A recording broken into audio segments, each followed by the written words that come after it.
Galing naman ni Kuya. Tingnan nyo guys yung ginagawa ni Kuya guys. O yung watermelon guys. O hinuhulma niya ng heart guys. Tapos sinihiwa niya yung kalahati. So dalawa na. Tapos naghihiwa na naman siya ng okra. Tingnan nyo guys yung ginagawa niya. Kung ano yung ginagawa niya sa okra. Tapos naghihiwa na naman siya ng yung carrots. Binabalatan na naman niya guys.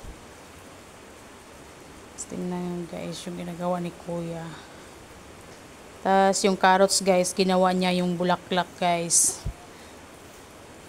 Ginagawa niya yung bulaklak, nilagay niya sa sa okra. Tapos nilagyan niya ng mga design.